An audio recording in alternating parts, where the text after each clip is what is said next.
आज हमारे बीच में उपस्थित vice chancellor sir professor Nityanand ji, माननीय सुंदर गारू, अन्य सभी को नमस्ते।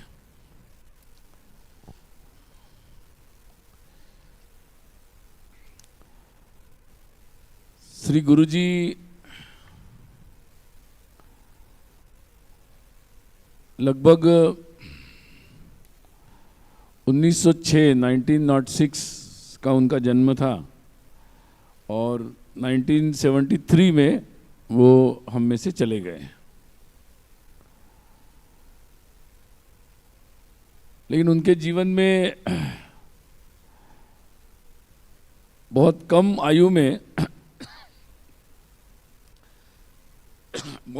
आयु में राष्ट्रीय स्वयंसेवक संघ के सरसंघचालक का दायित्व उनके पास आया।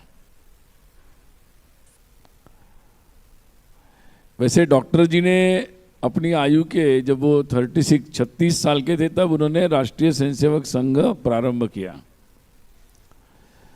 और जाते जाते श्री गुरुजी को जब ये दायित्व दिया तब वो केवल 34 वर्ष के थे।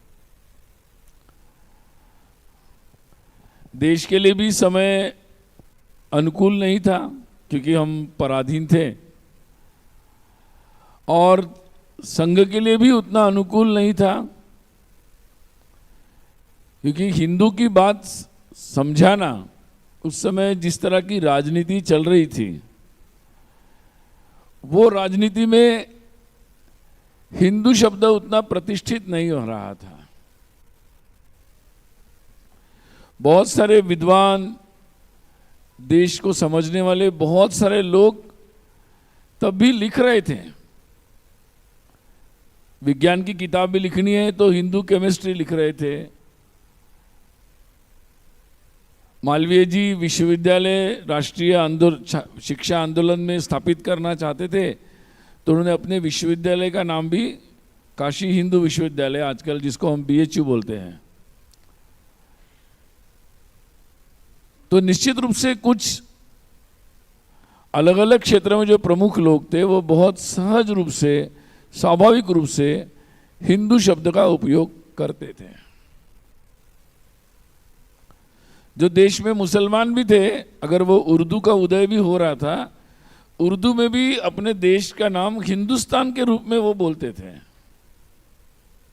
प्रचलन में जो चल रहा था। परंतु जो 1920 के बाद जो देश में राजनीति जिस तरह से रूप ले रही थी, उसने अपना स्वरूप बदलना प्रारंभ किया था और जिसमें एक बात उठाई जा रही थी कि कोई भी बात राष्ट्रीय तब मानी जाएगी जब उसमें हिंदू और मुसलमान साथ में हो, उनका प्रतिनिधित्व हो, पूरी बात बोली जाए।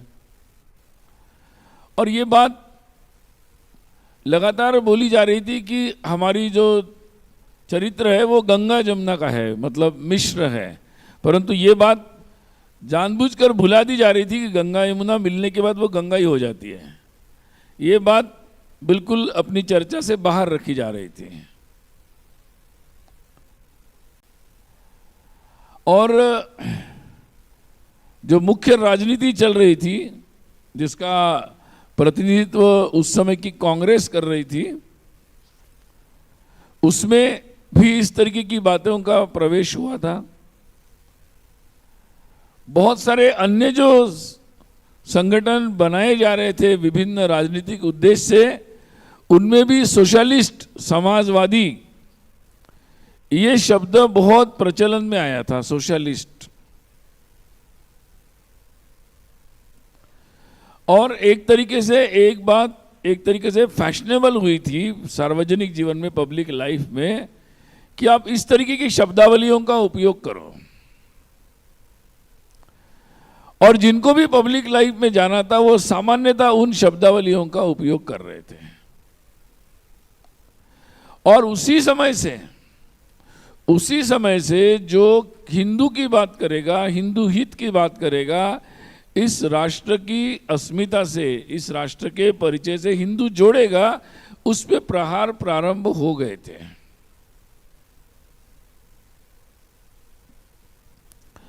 उस समय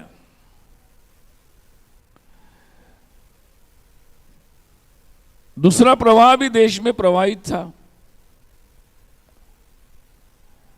1893 में स्वामी विवेकानंद ने शिकागो में जाकर अपने देश के हिंदू धर्म की पताका को, ध्वजा को लहराया था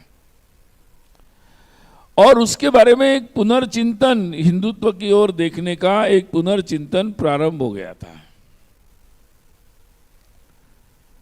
उस विचार को लेकर चलने वालों की धारा भी समाज में चल पड़ी थी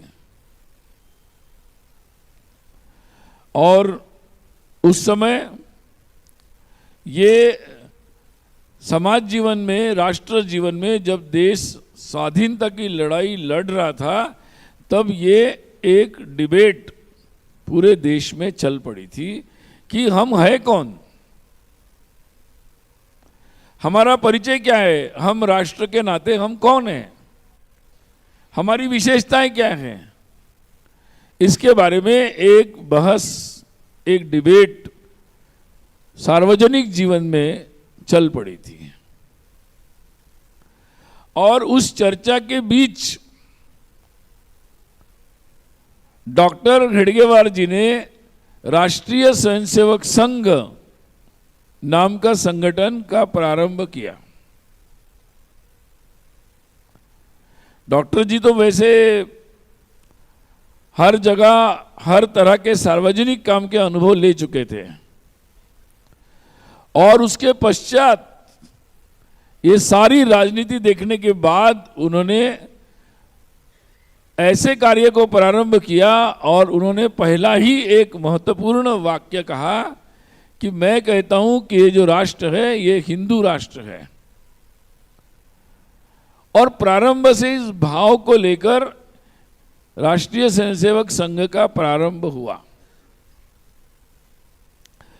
और इसीलिए डॉक्टर जी ने अपने जीवन के चलते चलते ही इस प्रकार को,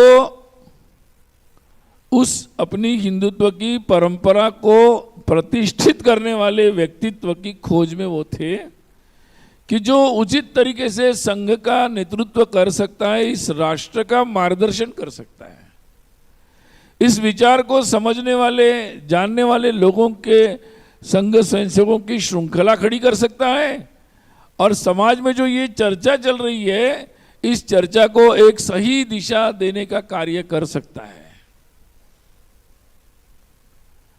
और उनकी ये खोज जो निरंतर चल रही थी, वो उस समय तत्कालीन समय में नागपुर के ही श्री माधव सदाशिव गोलवलकर, जो कुछ समय के लिए काशी हिंदू विश्वविद्यालय में पढ़ाने के लिए आए हुए थे और वहाँ प्रचलन है कि जो भी शिक्षक पढ़ाते हैं उनको गुरुजी बोलते हैं और वहीं से उनका नाम गुरुजी रहा और बाद में वो निरंतर उनके साथ वो नाम जुड़ गया। और इसलिए उनकी जो खोज थी ऐसे व्यक्तित्व को ढूंढने की, वो श्री गुरुजी पर आकर टिक गई और इन्होंने उनके पश्चात उन्हें राष्ट्रीय स्वयंसेवक संघ की जो धुरा थी, नेतृत्व था, वो अगले सरसंघ चालक के रूप में श्री गुरुजी को दिया। और इसलिए पूरे गुरुजी के जीवन में उनका व्यक्तित्व प्रेरक था, प्रभावी भी था, उनका जीवन संन्यस्त था, बुद्धि प्रगाढ़ थी, वाचन व्यापक था, स्मृति अद्भुत थी। ऐसे उनके व्यक्तित्व का बहुत कुछ वर्णन किया जा सकता है, लेकिन अगर सबसे बड़ा वर्णन उनके व्यक्तित्व का था तो वो इस राष्ट्र कार्य के लिए समर्पित ऐसा व्यक्तित्व था। उन्होंने अपनी ये सारी जो उनके पास पूंजी थी, उस सब को उन्होंने डॉक्टर जी से मिलने के बाद उन्होंने निर्णय कर लिया था कि ये संपूर्ण मेरा जो भी पूंजी है वो सब राष्ट्र के लिए समर्पित है। और ऐसे गुरुजी का जो जीवन है, जब प्रारंभ हुआ तो देश में तो स्वाधीनता का संघर्ष चल रहा था। तो गुरुजी के जीवन की विशेषता, विज्ञान की किताब भी लिखनी है तो हिंदू केमिस्ट्री लिख रहे थे। मालवीय जी विश्वविद्यालय राष्ट्रीय शिक्षा आंदोलन में स्थापित करना चाहते थे, तो उन्होंने अपने विश्वविद्यालय का नाम भी काशी हिंदू विश्वविद्यालय, आजकल जिसको हम BHU बोलते हैं। तो निश्चित रूप से कुछ अलग अलग क्षेत्रों में जो प्रमुख लोग थे वो बहुत सहज रूप से, स्वाभाविक रूप से हिंदू शब्द का उपयोग करते थे। जो देश में मुसलमान भी थे, अगर वो उर्दू का उदय भी हो रहा था, उर्दू में भी अपने देश का नाम हिंदुस्तान के रूप में वो बोलते थे, प्रचलन में जो चल रहा था। परंतु जो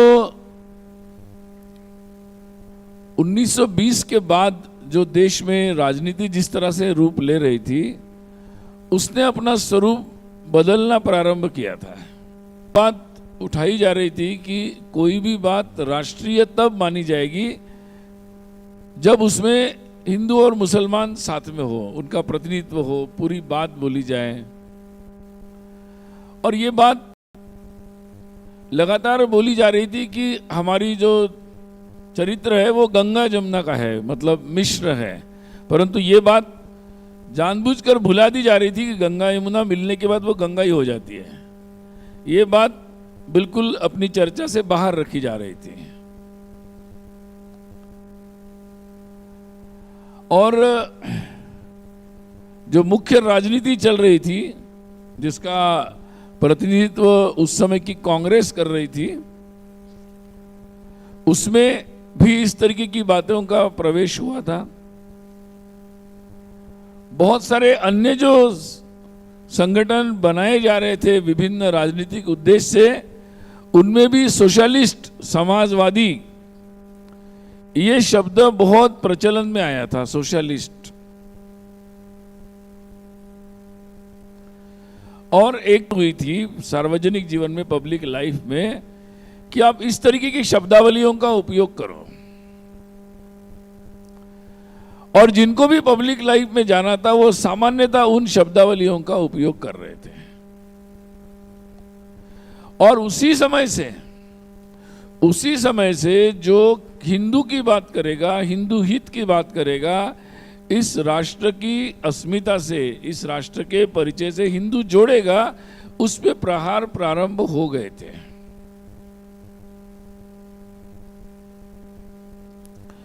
उस समय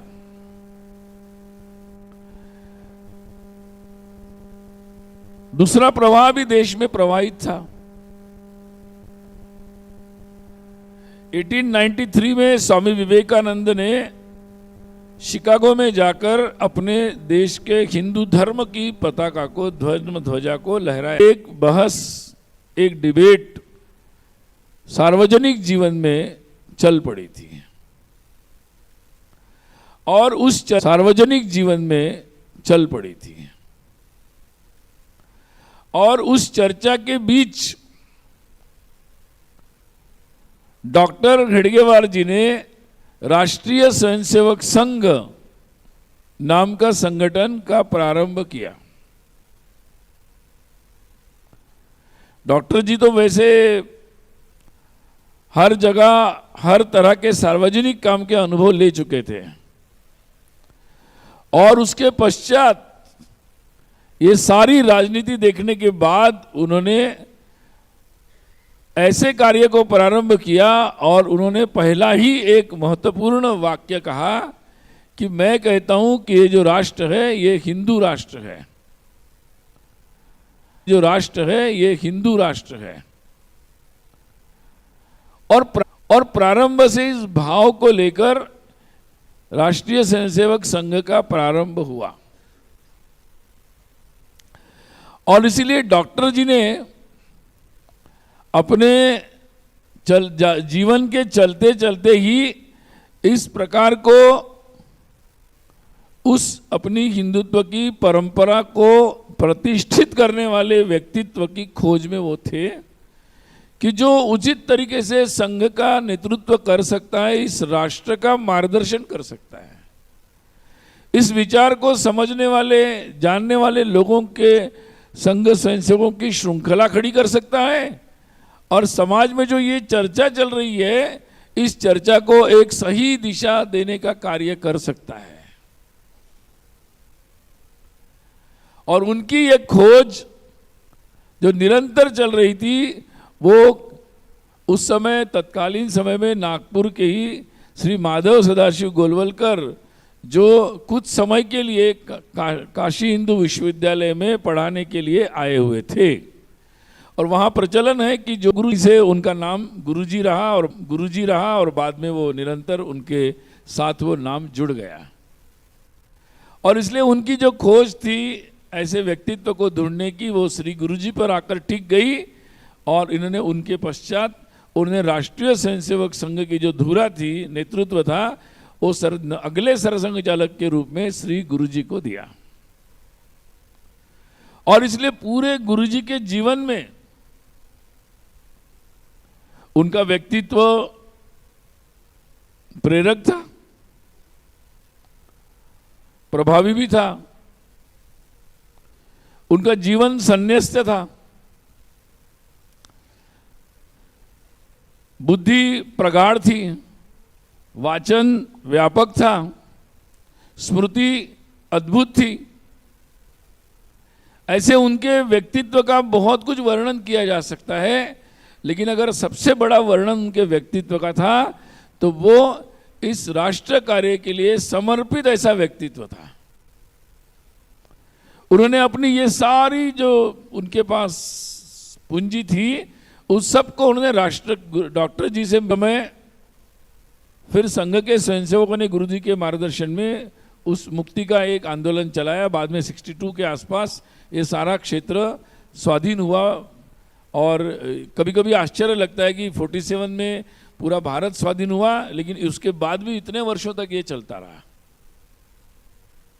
ये आज के समय में ये बातें बहुत महत्वपूर्ण है समझने की, कि कितना सतर्क होना चाहिए लोगों को, और कितने सतर्क अब हम जिनको भी ऐसे दायित्व देते हैं उनके ऊपर, उनके सामने पूरे समाज को भी खड़ा होना पड़ता है कि इन बातों के साथ राष्ट्र के एकात्मता हित के साथ कोई समझौता नहीं।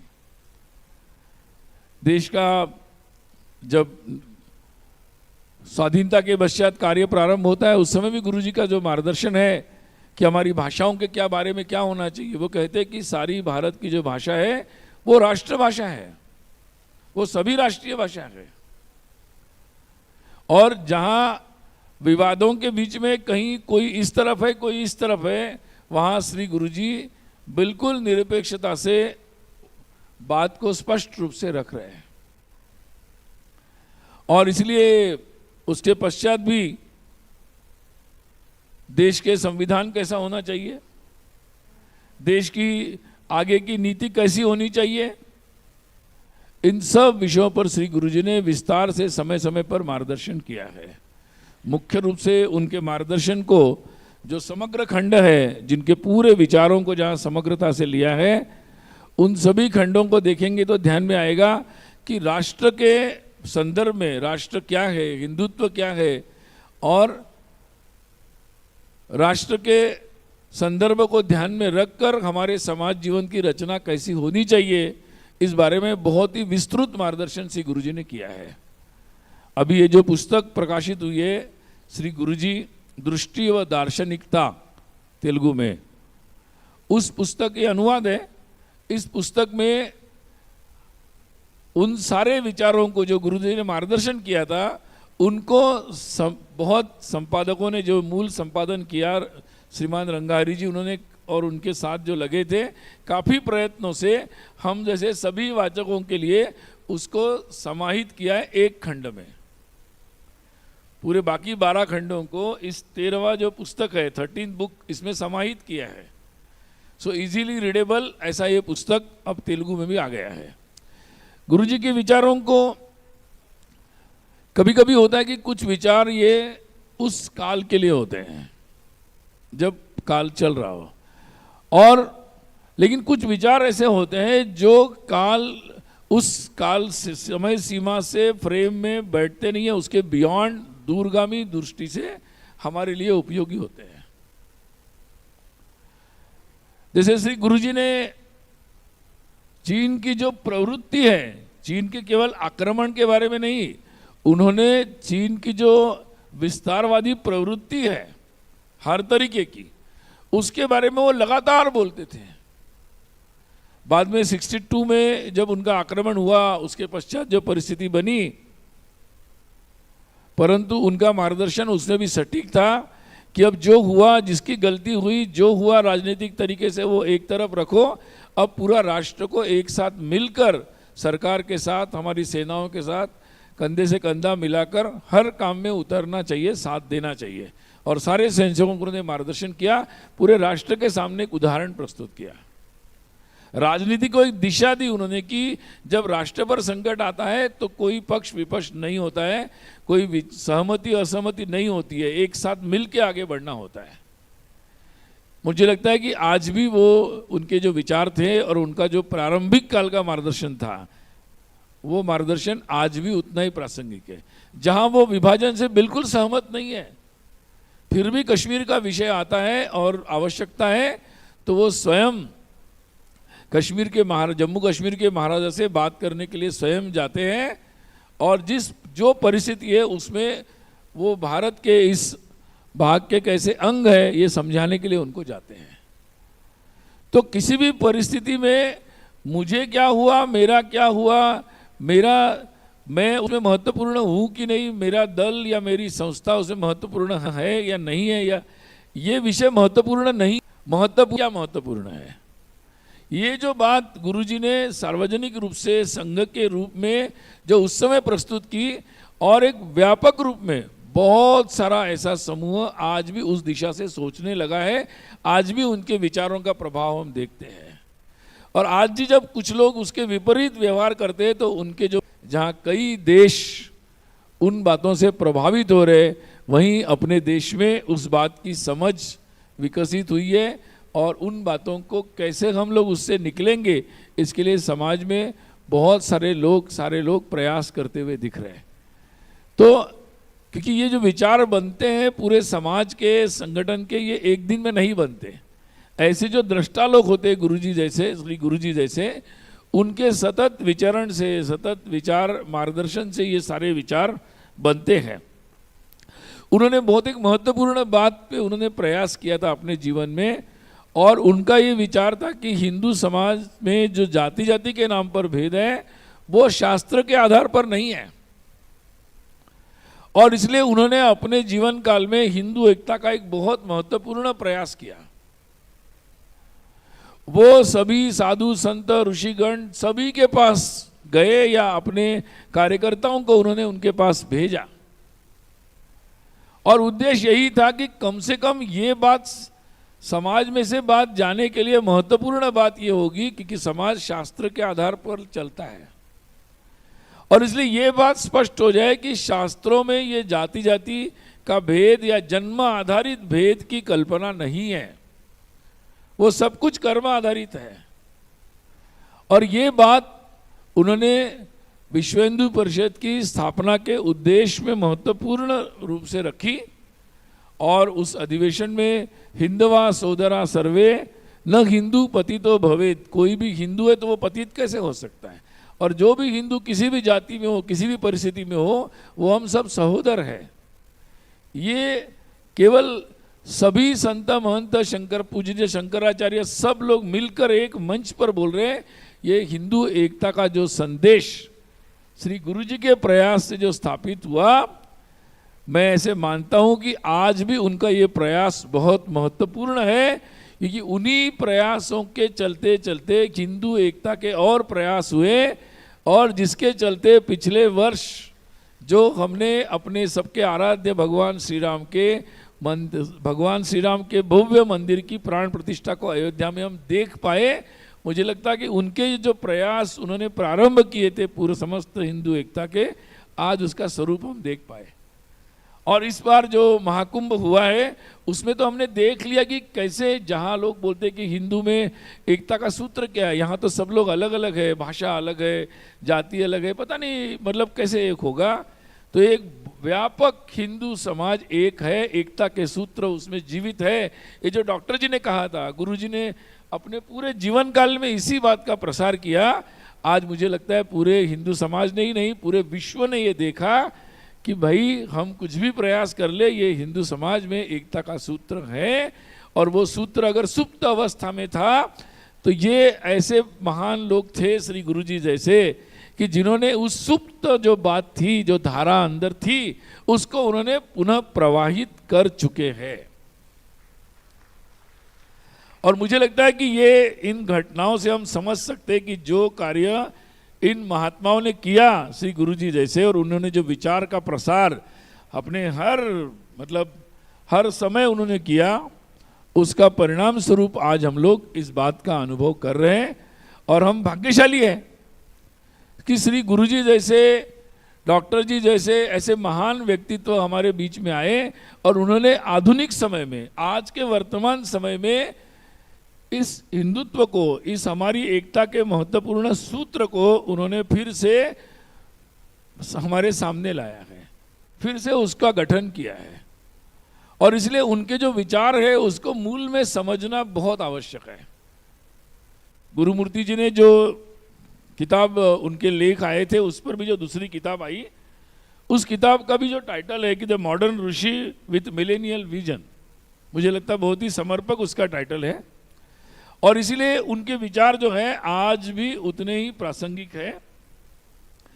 और जो लोग आजकल श्री गुरुजी के संदर्भ में कुछ ना कुछ इधर उधर के विचार लेकर कुछ ना कुछ बातें बोलते रहते हैं, वो इसीलिए बोल रहे हैं क्योंकि उन्हें ध्यान में आ रहा है कि ये महत्वपूर्ण विचार जो उनके थे, जिसका प्रभाव आज भी है और जिसके कारण बहुत सारे परिवर्तन हुए और आने वाले समय में होने वाले हैं। ये जो आज हमारे देश में श्री गुरुजी के समय ही उन्होंने कहा था कि ये जो मतांतरण है, इस मतांतरण से कहीं ना कहीं राष्ट्रांतरण होता है। ये गुरुजी ने विचार रखा था। उस समय कई लोगों ने इसको कम्युनल बोला, आज भी कई लोग बोलते हैं, परंतु आने वाले समय में हमने देखा कि किस तरीके से ऐसे ऐसे क्षेत्र में अलगाव के आंदोलन उठे।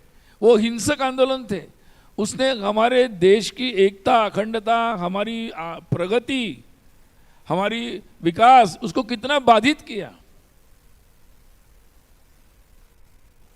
परंतु जो विचार गुरुजी ने रखे थे कि हमारे सबके पूर्वज एक है, आपकी पूजा पद्धति भगवान बदल सकते, परंतु राष्ट्र और पूर्वज आप नहीं बदल सकते, इतिहास नहीं बदल सकते। ये गुरुजी बार बार बोलते थे, हर जगह बोलते थे। आज मुझे लगता है कि उस बात को बोलते बोलते अब देश के कई ऐसे क्षेत्रों में बदलती हवा हम लोगों को अनुभव में आ रही है, और उसी विचार के कारण शांति के अनुभव भी आ रहे हैं, हिंसा की कमी भी उसी कारण से हो रही है। और इसलिए आज भी उनके जो सूत्र थे, जो विचार थे, वो बहुत महत्वपूर्ण है। और इसीलिए मुझे लगता है कि ये काम बहुत ही अच्छा हुआ है कि पुनः तेलुगु में वो सारे विचारों को अनुवादित करते हुए संकलित रूप में हमारे सामने लाया है। मैं आप सबको ज़रूर कहूँगा कि श्री गुरुजी के ऐसे प्रासंगिक विचार को हम सब लोग ज़रूर पढ़ें, और केवल पढ़े नहीं तो उस विचार को हम अपने भाषा में, अपने स्वरूप में, हम समाज में जहाँ भी जाते हैं, व्यक्तिगत रूप में या जहाँ भी हम जाते हैं, उन विचारों को, आजकल सोशल मीडिया भी हमारे पास है, तो हम अपने उस माध्यमों से भी गुरुजी के अलग अलग विषयों पर जो छोटे छोटे कम शब्दों में जो विचार उनके हैं, लेकिन स्पष्ट हैं, तर्कपूर्ण है, आज भी प्रासंगिक है और समाधानकारी है, मतलब जिससे सॉल्यूशंस बन सकते हैं। तो उन बातों को हम भी लेकर जाएं समाज के पास, ताकि हम यथाशीघ्र जो कार्य के लिए लगातार ये प्रयास चल रहा है, श्री गुरुजी जिस सरसंघ चालक थे, आज उस राष्ट्रीय स्वयंसेवक संघ के कार्य के 100 वर्ष पूर्ण हो रहे हैं। इसी वर्ष विजयादशमी में इस कार्य के 100 वर्ष होंगे, और आने वाले समय में बहुत महत्वपूर्ण कार्य जिन कार्यों को उन्होंने प्रारंभ किया था, समाज जीवन के, समाज परिवर्तन के कार्य, उन कार्यों को आगे ले जाने का ये समय है। ऐसे महत्वपूर्ण प्रसंग पर ये पुस्तक आई है, दोनों अभिनंदनीय है। और मैं निश्चित कहूँगा कि हमारे जितने भी जो प्रकाशक है वो ऐसी और किताबें आने वाले समय में इस शताब्दी वर्ष के निमित्त लेकर आएँ, ताकि हम सब के लिए उपलब्ध हो। और मैं इस कार्य के लिए उनको शुभकामना देता हूँ। पुनः एक बार अभिवादन।